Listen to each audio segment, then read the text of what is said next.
been my pleasure to know Bob Finkel for a number of years through the American Legion Post. And as many of you know, Bob dearly loved his J&B. We have to put a memorial up to J&B for Bob. But this is a sad affair. But I'm so happy for the family that so many of you showed up to honor Bob and pass those words on to the family. Our condolences to one and all. So let me begin with a small service that the American Legion does for our fallen comrades. It basically reads as follows. This moment is sacred with the almost visible presence of the one who has gone before. We come to honor the memory of one who has offered life in service for God and country. One is now enrolled in the great Spirit Army whose footfalls cause no sound, but in their memory, their souls go marching on. Proudly we remember their service in time of war. Because of them, our lives are free. Because of them, our nation lives. Because of them, the world is blessed. May the ceremonies of today deepen our reverence for our honored member and friend. Let us not enshroud their memory with thoughts of sorrow.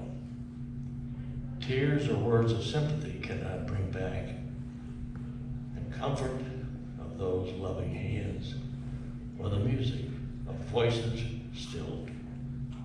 The solemn pride of the service is theirs, and for the living to remember. Legionnaires and friends, let us here pledge ourselves anew to united service, to consecrate and sanctify our comradeship by a devotion to mutual helpfulness in the protection of those left behind.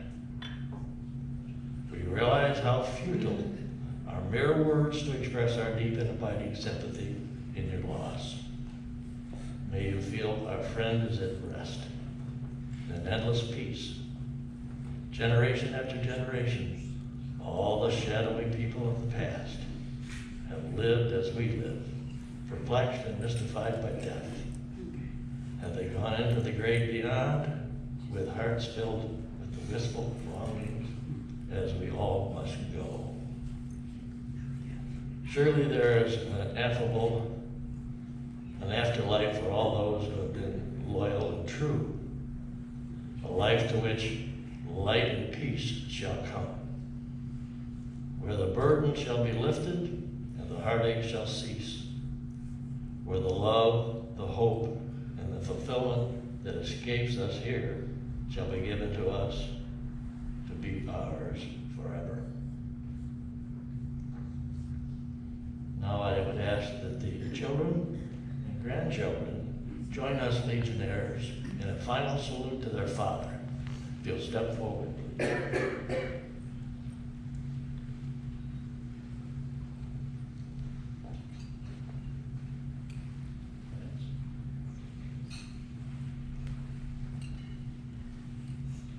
Farewell, comrade.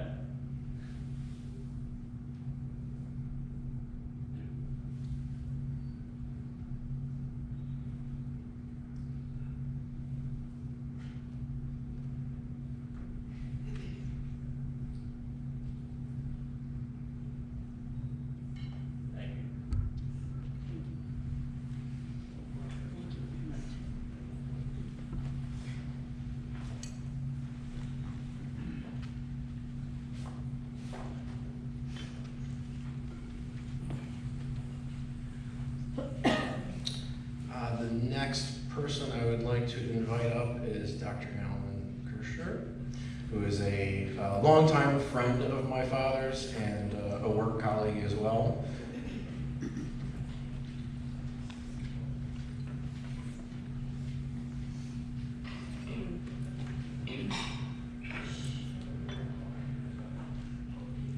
It's very difficult for me to talk about Bob because we were so close for so long. Steve Harbour is sitting over here. The third of our four partners, Bob Schoen, has been dead for about 10 years. But the four of us brought rheumatology to northwestern Ohio. We started at the Toledo Clinic. We went to every hospital in the area. We did clinical research. We started the rheumatology unit at the medical college. We taught about 15 years worth of medical students until they could get a full-time department. And all of us during all of this time had a standard, busy medical practice at the Toledo Clinic. And so he was not only a colleague and a partner and a close friend, but our wives were close friends, and for an entire generation, we did things together, we played together, we cried together, and that's what Bob meant to all of us. I want to talk about Bob before he came to Toledo, because if you were to say what is the essence of Bob Finkel, you would have to say it is the pursuit of excellence, always the pursuit of excellence. Some people go into the law or medicine or become Indian chiefs, and they're in it for the money, or they're in it for the power, or they're in it for meeting people. Bob Finkel was in it for the pursuit of excellence. He came from Chicago. There are a lot of good undergraduate schools in Chicago. He wound up applying and being accepted to Brown University in Rhode Island, one of the fabled early schools, pre-colonial, seventh school in the country. And that's where he got his undergraduate education. Always with the pursuit of excellence, and this is proven by the fact that when he graduated, he got a little certificate that said he was a member for life of Phi Beta Kappa, which, as you all know, is the great honor society. There are a lot of good medical schools in the Midwest, but Bob always shot for the stars. He applied, was accepted to Yale University Medical School, and while there, did very well in pathology and was awarded the pathology award for the year. And in addition, he was awarded a $500 scholarship, which gave him some money to go to Europe because he wanted to study the early English physicians, the great men that made English medicine in the late 16th, 17th, and 18th century, and he was very interested in Matthew Bailey. Matthew Bailey was one of the great English physicians, fabled, and Bob wanted to study him and his life.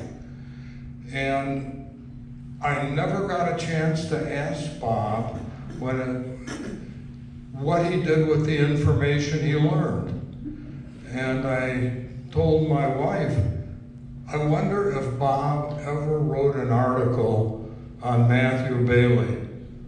And in the old days, I would have had to go to the Dewey Decimal System and spend half a day trying to find Matthew Bailey and Bob Finkel. My wife Claire got on there, and in 10 seconds she said, look. And here it is. All of the information about Bob Finkel's article on Matthew Bailey, published by the Yale University Press and obtainable for free. All you have to do is ask. So I think that certainly the family ought to get Bob's first publication. That's medical school.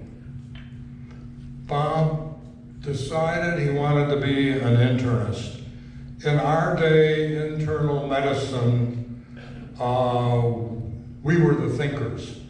We were the ones that made the diagnosis. We were not diagnosticians. They didn't have CAT scans and MRIs and all of the fancy tests that today allow a good doctor to drink a beer, press a button, and have a diagnosis come out. We had to work for it. And so Bob, again, wouldn't apply to any place that wasn't absolutely the top because of his necessity to push himself for excellence. He was accepted as an intern at the University of Michigan. He liked it there, and they were very happy to keep him for internal medicine. Then he had to make a decision. The Vietnamese War had come up.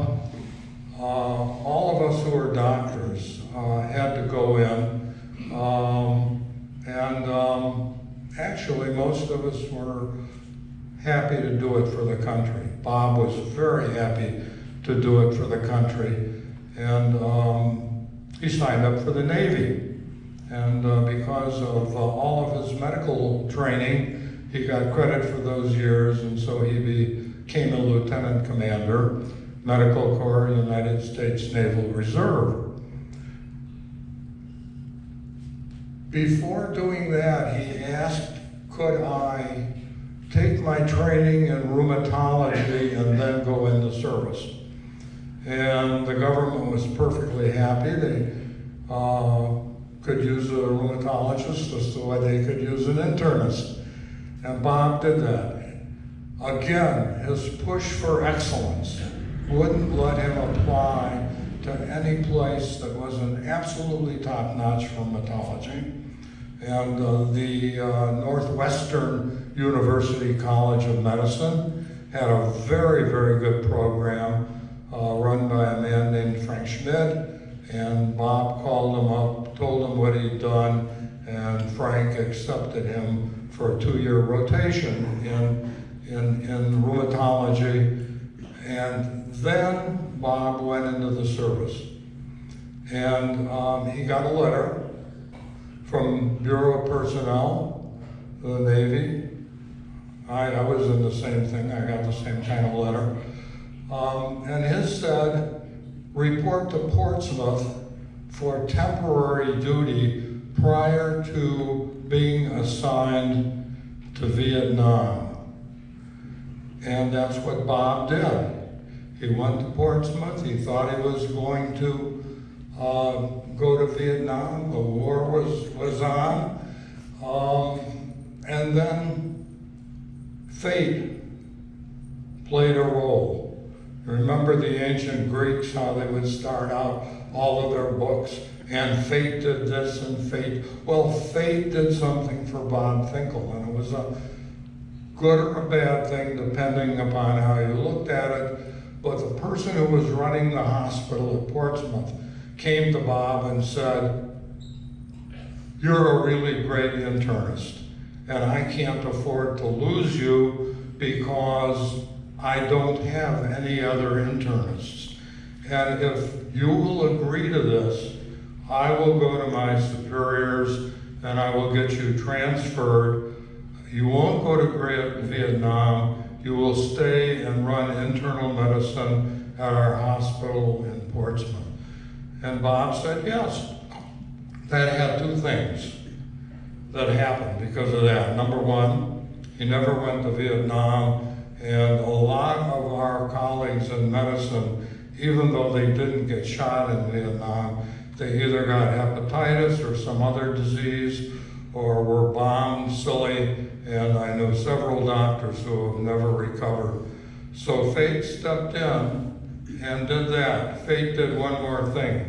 It introduced him to Judy Finkel, who he married, and they had a very wonderful life together.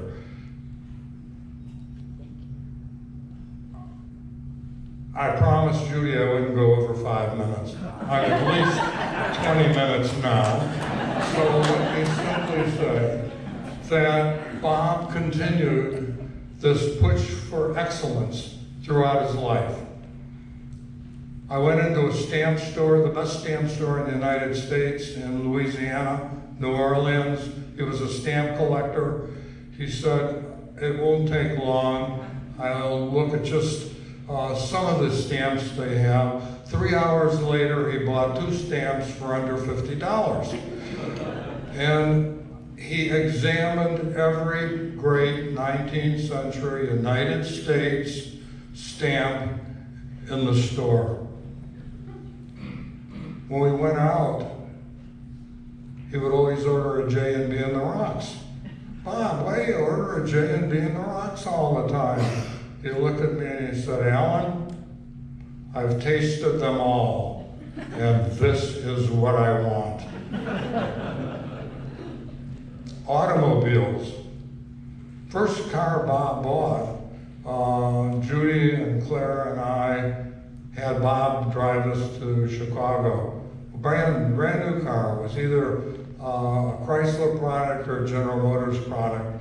At any rate, the motor gave out right in the middle of all of this coming home, and Bob was driving home in second gear at about 20 miles an hour, and we had a trunk full of wine that we were bootlegging from Chicago into Ohio, and we would have lost the wine and probably the car, and then police comes up, are you all right, Dr. Finkel?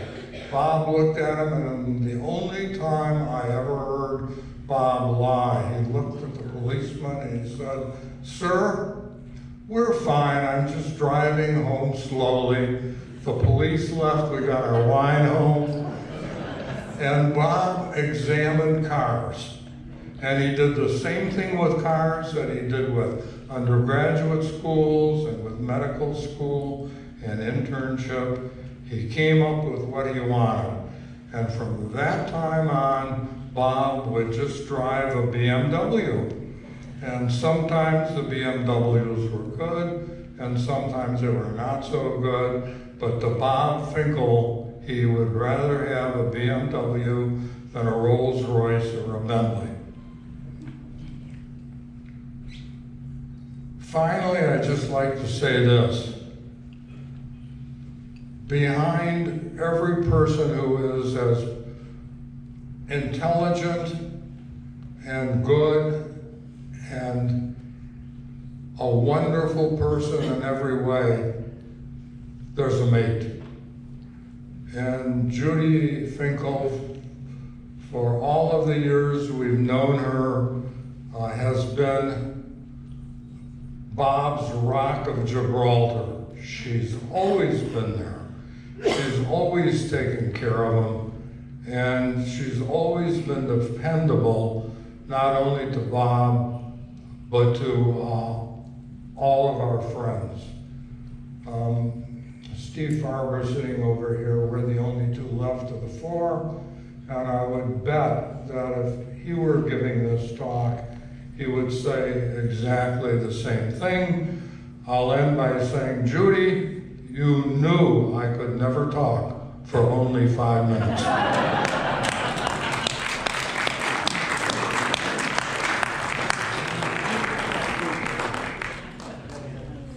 It's true we did make a pact pact as a family to keep remarks somewhat brief because you can't really take advantage of free food in an open bar sitting in these chairs. So we're going to go now in the order of age. So you get to go first. We're going to do the family by age. And here's my mom. Hi. Thank you for coming. Those of you that knew Bob professionally or socially don't need to be told that he was a brilliant diagnostician and an entertaining conversationalist. And as Sue Rosenberg said, he was very proud of his brain. He also had a dry sense of humor. At Bob's 80th birthday party, he made up name tags, which is why you're all wearing them today. He made them up for his guests, and my name tag said, Judy, long-suffering wife. I don't know that I suffered for 54 years that we were married, but living with somebody that's OCD when I'm anything but can be challenging.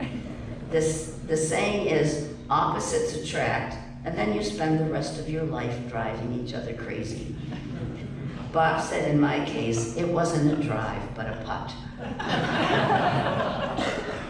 He used to play games. He would sit down at a table and he would adjust his utensils so everything lined up. Then he would reach over, align mine, and as soon as he finished, I would return them to their original position. And then we would just smile at each other. Bob retired at age 65. His biological father had died in his 50s, and Bob wanted to make sure that he had time to enjoy a retired life. And as you may have noticed from the obituary in the paper, he turned from a working rheumatologist to a working president of many organizations. He was at his computer in the morning with his Fox News going on in the library. Then around 11:30, he would say, Judy, are you making lunch for yourself? If so, would you make something for me too? Then he would nap after lunch, usually while the TV was playing a nature or a history program. And then he had more fun on the computer in the afternoon. Dinner along with David Muir, because he said, I like to watch the communist news. And then favorite programs like Jeopardy, Finding Your Roots, Masterpiece Theater, or NCIS. Bob was a wonderful provider for a family that loved him very much. I hope he felt that he got as much as he gave us. He will be terribly missed. Thank you.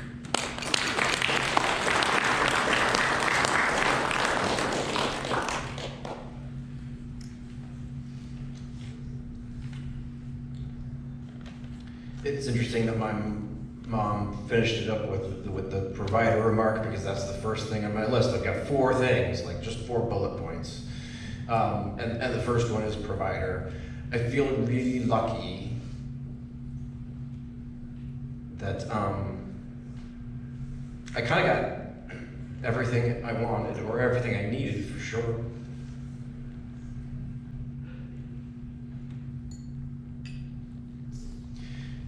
I went to college. I graduated without any debt. I got a pilot's license. I learned to be a scuba rescue diver. I did all kinds of rode horses. I mean, anything that I really wanted to do, it was available to me, and I was able to do it. So he provided me with all the tools, really, that a person would need to have a successful life. I think he was probably very proud of the way we all turned out because one of the challenges was I was not an easy child to raise. There were moments where military school was waiting in the wings. You know, my dad went to Brown, Yale, University of Michigan, Northwestern. I think at one point my parents were just delighted that I finished high school. And putting up with me was very difficult. I was not an easy child. And I'm going to tell a brief story that my dad loved to tell about a trip to Wildwood Metro Park has a manor house. It's a historic home that you can tour. And I think I was like 8 years old. And we're going through the house, and in one of the rooms, sort of in the corner, was one of those big giant dictionaries, like on a stand, that's got like, 8,000 pages. And he was on the other side of the room, and we were getting ready to go, and he looked over at me, he said, "Dan, what are you doing?" And just as I responded to him, a group of ladies came through on the tour, and I turned to him and across the room said at the top of my voice, "I'm looking up terrorist, the word terrorist, I want to be a terrorist." I'm sure the ladies doing the tour, mind you, this was pre-9/11, so nobody jumped out from the wings and scooped this up, but I'm sure the ladies on the tour might have gotten a kick out of that or been very concerned, I don't know. The other thing I wanted to say is involvement, and this was not part of my original remarks, but when people read the obituary and they saw how involved my dad was in so many things, it was interesting. I did not put these two things together, but they said, "Oh, that makes sense why you're involved in so many things." And I thought, okay, I mean, sometimes that example is there for you, and it's unconscious. It's just happening in the wings. So I wanted to mention that because I think it's probably very true. And the last thing I wanted to say is, I'm sure I've talked to everybody today, and you realize that this is the weekend of Old West End Festival, and I had a duty as the outgoing King Wamba to pass on my crown to the new King Wamba that was coming in, so I needed to go to the coronation ceremony at noon today. And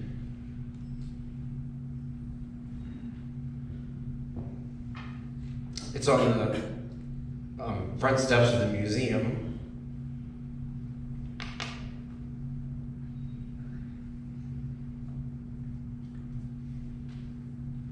So it was a year ago today when I was coronated, and my dad was so excited, and I remember he likes to take pictures with his camera, so some other people took pictures of him like jumping out in the street in front of the parade to get a picture of me, and then he's taking pictures of me at the coronation. He got a real kick out of it, but that memory that I had was very strong today. It was actually the first time today that I thought I'd be able to get through this without breaking up, but today on the steps of the museum, that memory came back. It's a happy memory, it's a good one, so it's good kind of crying. But I'm hoping that all of you today will have those memories, because that's what we have left when somebody leaves us, is we have the memories. So that concludes my remarks. And so going down the line of children in age, the next person up is my sister Jessica.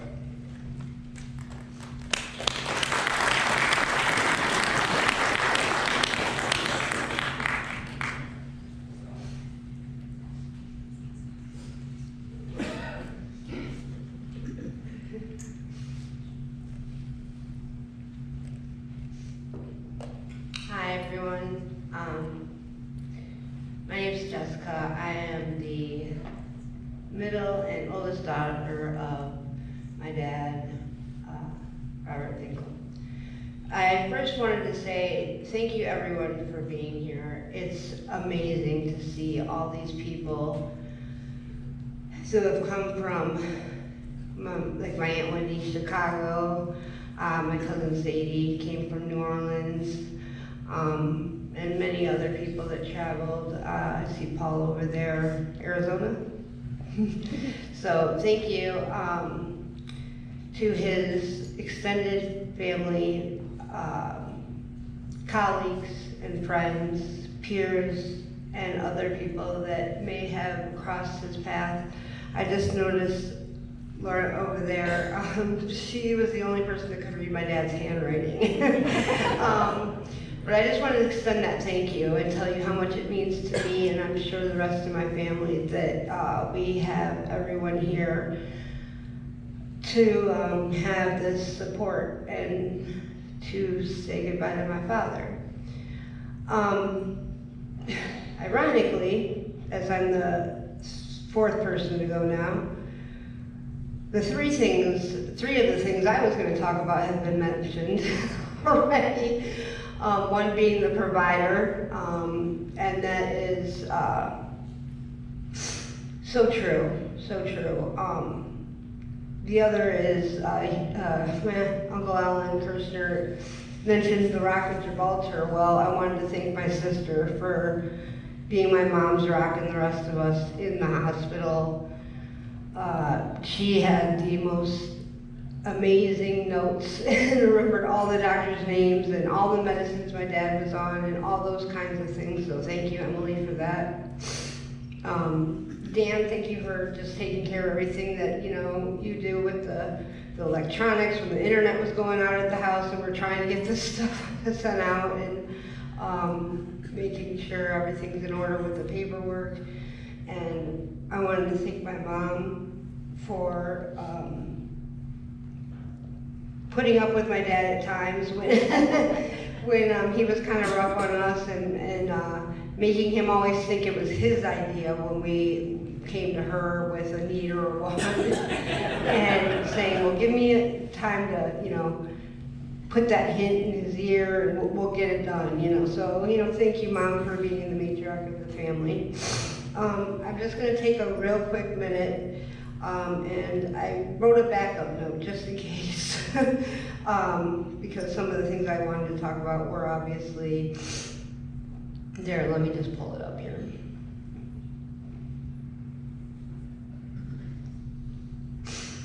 So when my mom said, try to keep it at 5 minutes, I thought, how do you wrap up someone you've known for almost 46 years, who's had the life my father lived in 3 to 5 minutes? So instead, I'm gonna tell you guys something that most of you guys don't know. And it's not necessarily about his credentials, but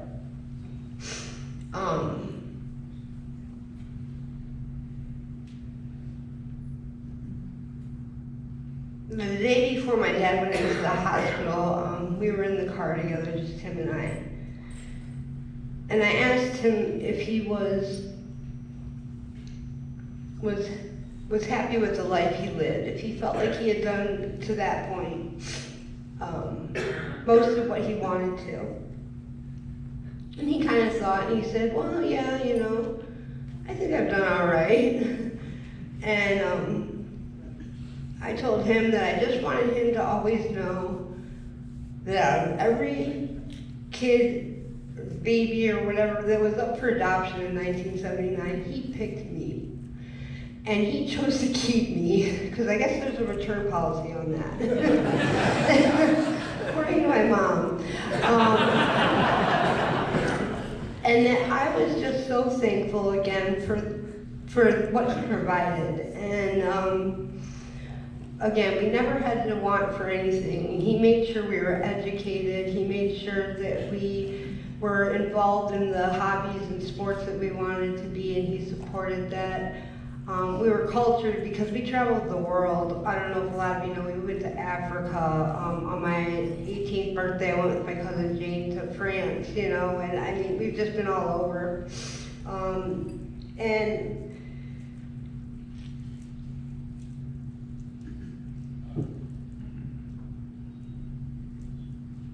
I just thought he was the smartest man in the world.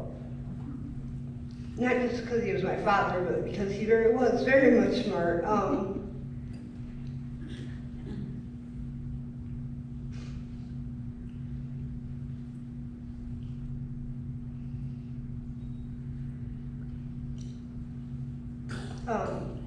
I'm sorry. And we were totally different in personalities. I didn't know until I lost him that my dad was my first love, and I realize this now that I've lost him. Not that I didn't know I loved my dad, but as a man, the grieving process has told me that he was my first love, and everything he did. So ironically, we had this conversation before. This conversation before he went to the hospital, and I just am so glad that I got to talk to him and find out that he was happy with his life, and that and to be able to let him know that he was the most amazing father and provider for our family that anyone in the world could ask for. If anyone had a father that did an eighth of what he did for us and for the community in this world, they would be the luckiest too. But I feel the luckiest to have him as my father. I think we all kind of feel the same, and again, I'm sorry for the rambling. I got a little distracted on my notes, so I appreciate all of you being here. And last thing, my father died on Memorial Day, and we thought that was kind of bittersweet because being a veteran, that's a day you remember those who have fallen or have been in past service. So we got to say goodbye to him on that day, and every year from now on, we'll be remembering my dad as well, and I hope you do all remember him in your thoughts. A year, 5 years, 10 years, forever. Thank you very much.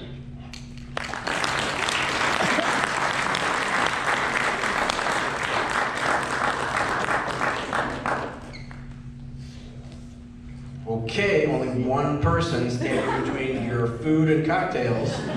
Last but not least, my sister Emily, and yes, she is the note taker and the record keeper of the family.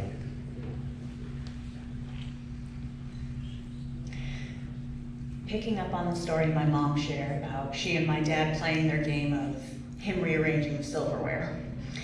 In 2010, when my dad went to Snowmass for the Winter Rheumatology Symposium, I joined him as my mom was no longer able to attend. That first night, we sat down to dinner. We both proceeded to rearrange our silverware, the wine glasses, and the other odds and ends on the table. Never rearranging each other's because we just naturally were in sync on the right place things belonged.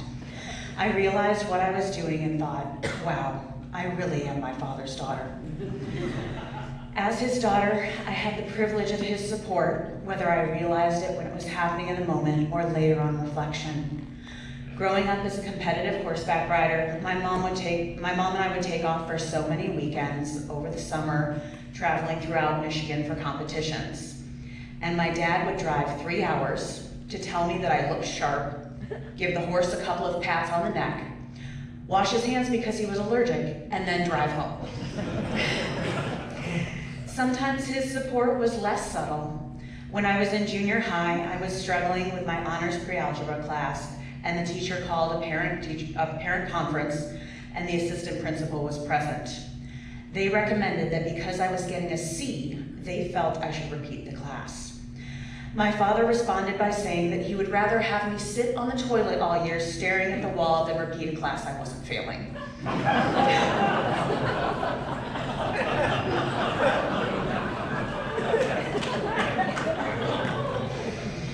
There were other times when he was supportive in a way I could never predict. I was at the University of Vermont as a pre-vet major when 9/11 occurred. I was in my sophomore year, and my dream of becoming a veterinarian was falling apart. I came home at Thanksgiving and remembered sitting on the button-tucked burgundy couch in the library, just crying because I didn't know what to do. My mom was on the other couch, assuring me that I could finish the year and figure things out over the summer. Then my dad, sitting behind his desk in that library with floor-to-ceiling books, said, "Or you can take a semester off," something I never knew was even an option. While those are just a few stories, as I look around the room, I see so many lives that my dad has impacted. As a husband, as a father, uncle, father figure, mentor, colleague, and friend. It was hard to find the right words or the select stories to summarize the 43 years I shared with him. So all I can think to do is close with a poem that hung in my childhood bedroom that I memorized as I fell asleep at night. When my daddy signs his name, he always writes MD. That's so people all will know that he belongs to me. For MD stands for my daddy, or something just the same. And that is why he always puts these letters by his name. Some letters in his name are small, but these are not, you see. He always makes them big like that, because he's so proud of me. So thank you all for being here today to help our family grieve this loss. And as my brother mentioned about the stories we have to share, you will find a couple spots where we have some cards where you can write down and share a memory that you have of my dad, so we can keep his memory alive for all the years to come. Thank you.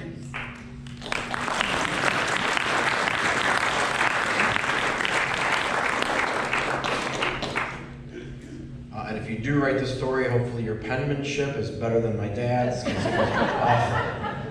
There's only a few people in this room that can actually read his handwriting. I think it's less than 3. So that concludes what we're doing here, except this theme of memories. That's kind of why we're all here. Please share those stories as you're enjoying cocktails and food. Tell stories about my dad. If you don't have a story, then just listen to a story about my dad. So please enjoy and share in the rest of the evening. Thanks for coming, everyone. Thank you.